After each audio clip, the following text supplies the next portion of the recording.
Hello guys, আমি মামনি আর তোমরা দেখছো মামনি লাইফস্টাইল। আশা করি তোমরা সকলেই ভালো আছো। তো চলো ভিডিওটি শুরু করা যাক। তো আমি কোচিংয়ে চলে এসেছি, দেখতেই পাচ্ছ।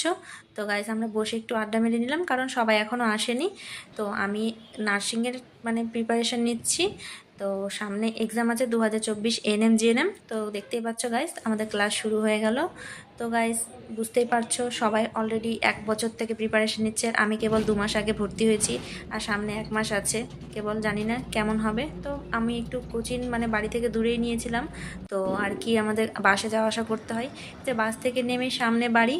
তো গাইস, প্রচণ্ড রৌদ্র, কী আর বলবো, এত রোদের মধ্যে কষ্ট করতে হচ্ছে, চাকরি তো পেতেই হবে তাই না, তো কষ্ট তো করতেই হবে। তো বাড়ি এসে খাওয়া দাওয়ার পর রাতে এই যে পড়াশোনা, দেখতে পাচ্ছ কতগুলো পড়াশোনা, সামনে মাত্র 1 মাস আছে, কিভাবে যে কমপ্লিট করবো ভেবে পাচ্ছি না। তো সবাই আমাকে আশীর্বাদ করো যাতে আমি পেরে যাই এবার এনএম জিএনএমটা। তো গাইস, ইনফরমেশন পেতে চ্যানেলটি সাবস্ক্রাইব করে দিই।